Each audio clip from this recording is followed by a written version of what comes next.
முதல் வாசகம் தொடக்க நூலிலிருந்து வாசகம். அதிகாரம் 16 இறைவசனங்கள் 1-12 முடிய மற்றும் 15-16. ஆபிரகாமின் மனைவி சாராய்க்கு மகப்பேறு இல்லை. சாராய்க்கு ஆகார் என்ற எகிப்திய பணிப்பெண் ஒருத்தி இருந்தாள். சாராய் ஆபிரகாமிடம், ஆண்டவர் என்னை பிள்ளை பெறாதபடி செய்துவிட்டார். நீர் என் பணிப்பெண்ணிடம் உறவு கொள்ளும். ஒருவேளை அவள் எனக்காக பிள்ளை பெற்று தரக்கூடும் என்றார். ஆபிரகாம் சாராயின் சொல்லை கேட்டார். ஆபிரகாம் கானான் நாட்டில் 10 ஆண்டுகள் வாழ்ந்தபின் அவர் மனைவி சாராய் எகிப்திய பணிப்பெண் ஆகாரை தம் கணவருக்கு மனைவியாக கொடுத்தார். அவர் ஆகாருடன் உறவு கொண்டபின் அவள் கருவுற்றாள். தான் கருவுற்றிருப்பதைக் கண்டும் தன் தலைவியை அவள் ஏளனத்துடன் நோக்கினார்.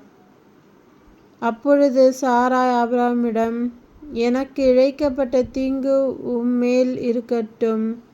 நீர் தழுவும்படி நானே கொடுத்த என் பணிப்பெண் அவள் கருவுற்றிருக்கிறாள் என்பதை கண்டதிலிருந்து என்னை ஏளனமாக நோக்குகிறாள். ஆண்டவரே, எனக்கும் உமக்கும் நீதி வழங்கட்டும் என்றார். ஆபிரகாம் சாராயிடம், உன் பணிப்பெண் உன் அதிகாரத்தின் கீழ் இருக்கின்றாள். உனக்கு நல்லதாகப்படுவதை அவளுக்குச் செய் என்றார். இதற்கு பின் சாராய் அவளை கொடுமைப்படுத்தினார். ஆகவே ஆகார் சாராயிடமிருந்து தப்பி ஓடினாள். ஆண்டவரின் தூதர் அவளை பாலை நிலத்திலிருந்து ஒரு நீரூற்றுக்கு அருகில் கண்டார். அந்த ஊற்று சூருக்குச் செல்லும் வழியில் இருந்தது. அவர் அவளை நோக்கி, சாராயின் பணிப்பெண் ஆகார், நீ எங்கிருந்து வருகின்றாய், எங்கே போகின்றாய் என்று கேட்டார். அதற்கு அவள், என் தலைவி சாராயிடமிருந்து நான் தப்பி ஓடுகிறேன் என்றாள். ஆண்டவரின் தூதர் அவளிடம், நீ உன் தலைவியிடம் திரும்பிச் சென்று அவளுக்கு பணிந்து நட என்றார். பின்பு ஆண்டவரின் தூதர் அவளிடம், உன் வழிமரபினரை யாருக்கும் எண்ண முடியாத அளவுக்கு பெருகச் செய்வேன் என்றார். மீண்டும் ஆண்டவரின் தூதர் அவளிடம், இதோ கருவுற்றிருக்கும் நீ ஒரு மகனை பெற்றெடுப்பாய். அவனுக்கு இஸ்மயேல் என பெயரிடுவாய். ஏனெனில் உன் துயரத்தில் ஆண்டவர் உனக்கு செவிசாய்த்தார். ஆனால் அவன் காட்டுக் கழுதை போல் வாழ்பவனாக இருப்பான். எல்லோரையும் அவன் எதிர்ப்பான். எல்லோரும் அவனை எதிர்ப்பார்கள். தன் உறவினருக்கு எதிராய் அவன் வாழ்வான் என்றார். ஆகார் ஆபிரகாமுக்கு மகன் ஒருவனை பெற்றெடுத்தாள். ஆகார் பெற்ற தம் மகனுக்கு ஆபிரகாம் இஸ்மயேல் என்று பெயரிட்டார். ஆகார் ஆபிரகாமுக்கு இஸ்மயேலை பெற்றெடுத்த பொழுது அவருக்கு வயது 86. இது ஆண்டவர் வழங்கும் அருள்வாக்கு. இறைவா, உமக்கு நன்றி.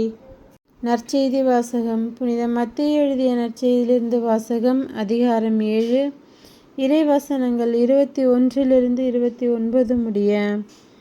என்னை நோக்கி ஆண்டவரே, ஆண்டவரே என சொல்பவரெல்லாம் விண்ணரசுக்குள் செல்வதில்லை. மாறாக விண்ணுலகிலுள்ள என் தந்தையின் திருவுளத்தின்படி செயல்படுபவரே செல்வார். அந்நாளில் பலர் என்னை நோக்கி, ஆண்டவரே, ஆண்டவரே, உம் பெயரால் நாங்கள் இறைவாக்கு உரைக்கவில்லையா? உம் பெயரால் பேய்களை ஓட்டவில்லையா? உம் பெயரால் வல்ல செயல்கள் பல செய்யவில்லையா என்பர்.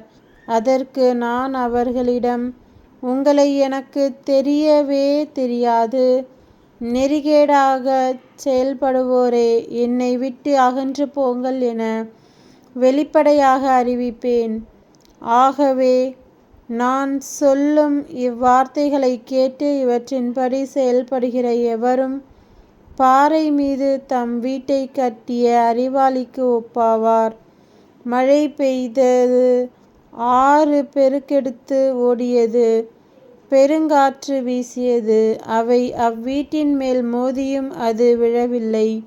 ஏனெனில் பாறையின் மீது அதன் அடித்தளம் இடப்பட்டிருந்தது.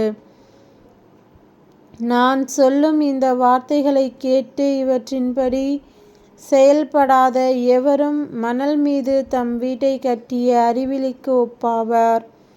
மழை பெய்தது, ஆறு பெருக்கெடுத்து ஓடியது, பெருங்காற்று வீசியது, அவை அவ்வீட்டை தாக்க அது விழுந்தது, இவ்வாறு பேரழிவு நேர்ந்தது.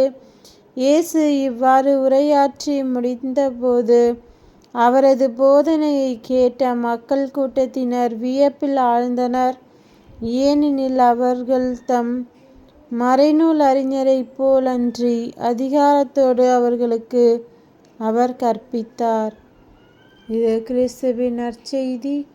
கிறிஸ்துவே உமக்கு புகழ்.